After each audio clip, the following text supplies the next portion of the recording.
Hi, I'm Tom Sebastian. I'm the Regional Director for Asia at SeedStars. Hi, I'm Archie. I'm the Partnership Manager for Asia at So, Archie, why did you join the SeedStars. Why did SeedStars I team? join SeedStars? And Well, I joined SeedStars about 4 years ago because I was in a place where I was looking to create more impact in my life. I was working for a startup in Myanmar, which is one of the portfolio businesses of SeedStars. okay, And it was a microfinance organization in Myanmar. And so at the time, I was offered a position in SeedStars to join what I often call the mothership. And I've been with the organization now for 4 years. and why did you start working in the Asia team? Did you get to choose which region you're working in, or was there a natural attraction to work towards Asia, considering your past? I have a big love for Asia, that's for sure. I've been in Asia for 8, 9 years or so now, and it's been a very personal part of my life. And the SeedStars Asia team, we're looking for someone to support them, and I was very happy to jump into that. What about Nice. you? You joined a year ago? A year and a Yeah. half ago, actually. So I joined from the public sector, so I was working for the Ministry of Foreign Affairs of Denmark. But I was always missing trying to see how could I be on the impact side businesses and how do you really craft and implement impact on the ground. Being Asian myself, and I'm Indian by descent, I grew up in an economy where you didn't have a lot to go around. So you constantly saw instances where people are trying to be innovative, where you saw challenges in everyday life, crumbling infrastructures, growing population. So it's always been something that I wanted to work in and try and make a difference. But I do consider working in impact to be just a personal passion. And when I got to know about the opportunity in SeedStars, I readily jumped on it.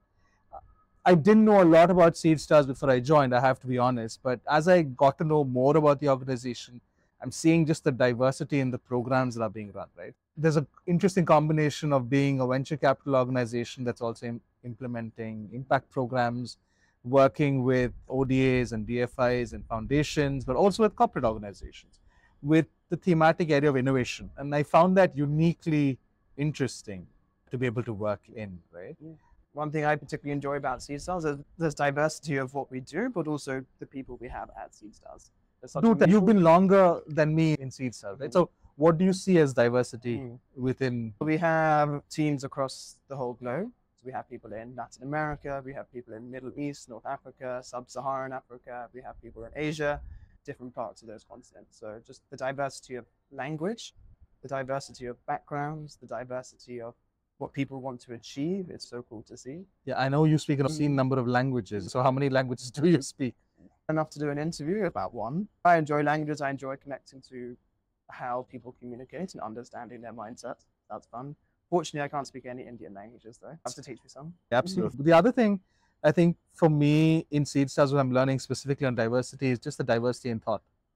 Right? So we've, like you said, we've got people from different cultures, the gender representation that we have within the team, disability representation as well. So we're really understanding problems from unique perspectives.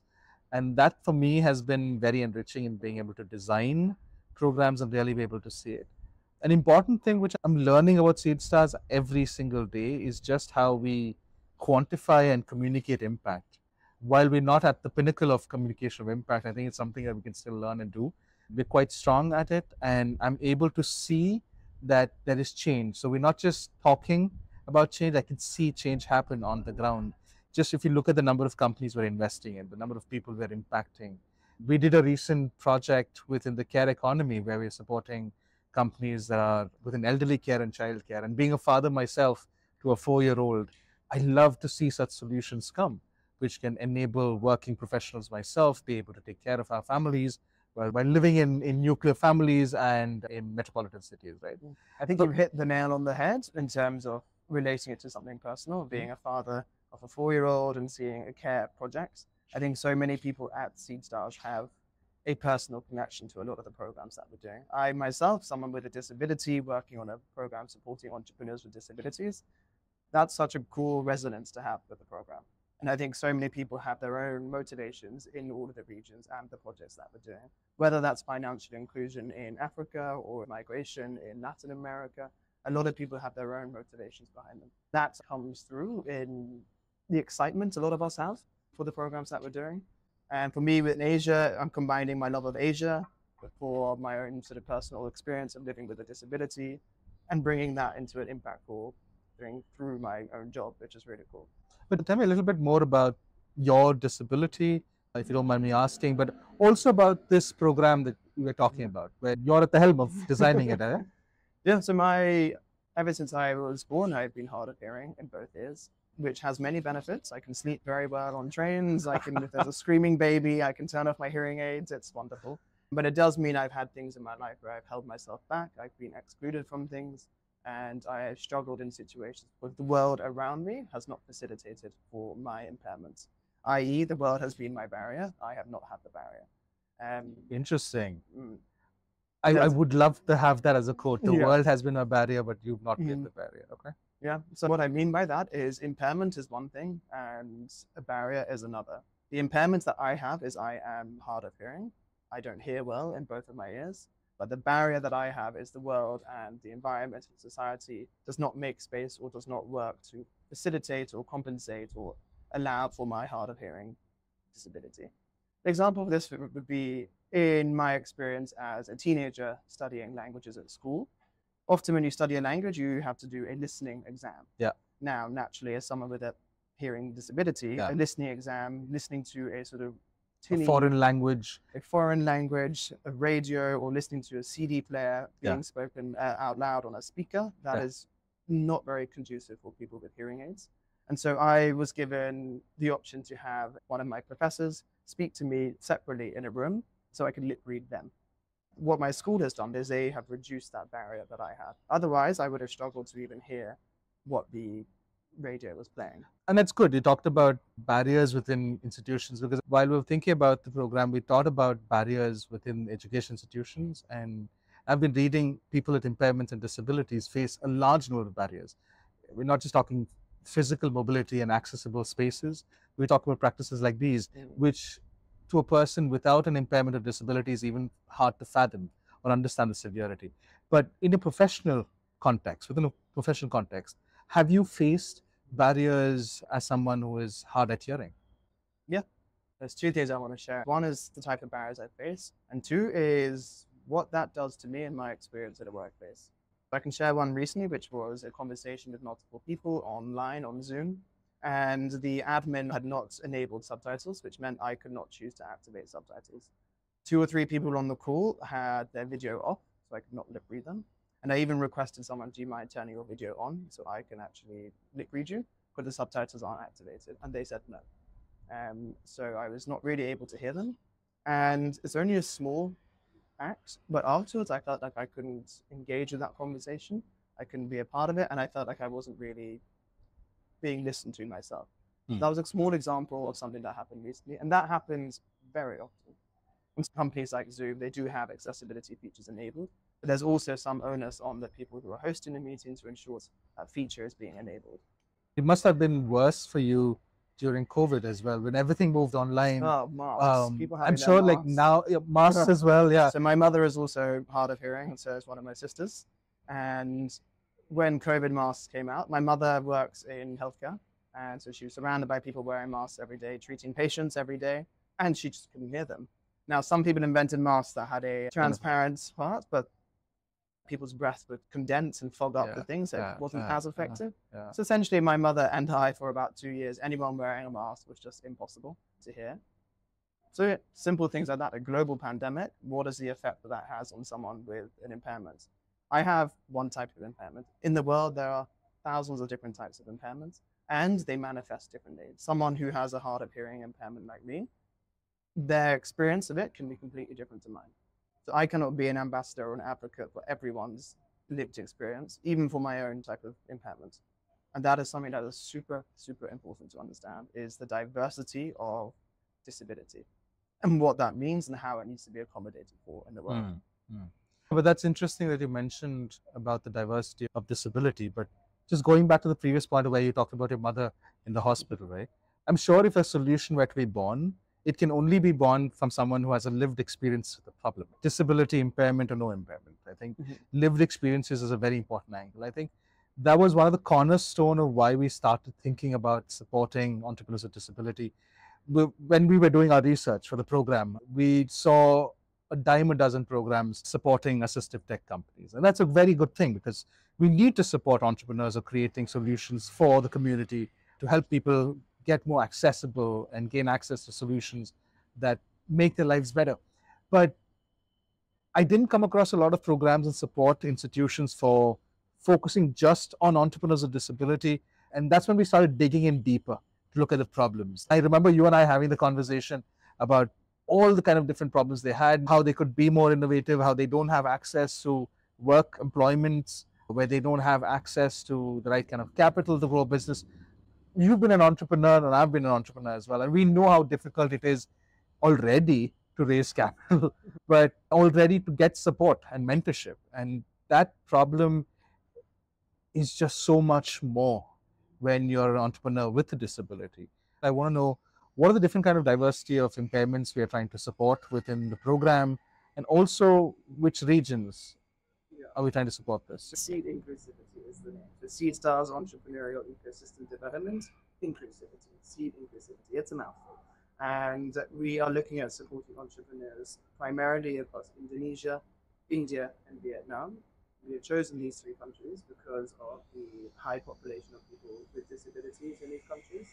There's also some existing infrastructure around support, whether that's policy support or infrastructural support for people with disabilities. We wanted to test out the methodology of seed inclusivity in regions or in markets that have some kind of safety net for us to, and then we can apply the learnings of that into other regions. Now, we're not excluding other parts of Asia. We are open to looking at other parts to make sure that it's a pan-Asia program, but that is our focus. Now, considering the diversity and the spread of disabilities that are existing, we can't address everything, right? So what we have chosen to go with for now are physical, sensory, and intellectual. And we want to do this across the countries that we mentioned, but we also have a global vision with this program. When Visa Foundation stepped in to support this program as being the lead anchor, we had a very clear setting to know that we're not going to restrain it to Asia. We want this to be a program that we can internationalize in terms of bringing it to Africa, Latin America, Middle East, and North Africa, the regions that we work in as Seedstars. And we have a 2030 plan to do this, of how we can grow, but it requires 10x the kind of partnerships we have right now, because we're not just talking about supporting entrepreneurs with disability, right? And that's one level of capacity building that you can give, and that's in form of an accelerator program, a growth program, support and mentorship, access to ecosystems. But I think across the team and the partners that we're working right now, there's a recognition that would just be almost just scratching the surface if we do that. We need to think about this problem from a very holistic level, right? So we need to think of how the impact that entrepreneurs with disability face in regions around the world with their own governments, in terms of, are they able to open a bank account? Can they register a business? That's policy. So we need to be looking at creating advocacy for policy changes. We need to be looking at how can they raise capital better. So there are two problems I see there. So one is access to capital, wherein we have to sensitize investors of the potential of investing in entrepreneurs with disability, not just the assistive tech space, but entrepreneurs with disability. Because as an investor, the number one tenet that a lot of investors like to say is we invest in teams and not solutions, and that's actually true, right? So when that's the case, there's sometimes bias that is put on entrepreneurs with disability. And this is facts that we've got from people with lived experiences telling us that people equate an impairment with their business acumen of being an entrepreneur. And that is disheartening to hear.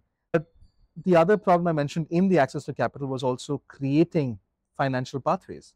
And we need to think about not just equity investments. We need to think about outcome-based financing or impact bonds, look at debt financing that we can bring to the ecosystem, maybe even a fund of funds for all. We need to add inclusion as an investment thesis point onto or within the VCs that we're working with as well, right?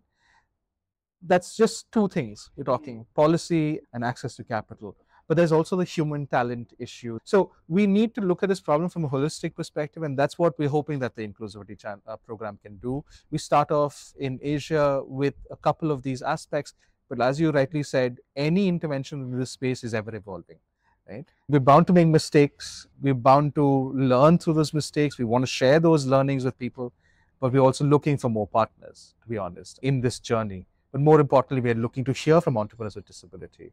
We also want to be championing and celebrating successful entrepreneurs with disabilities as well. So hopefully a docu-series on Netflix couldn't be too far in the future, but you never know. I think that's something we have the vision and we really want to execute towards that.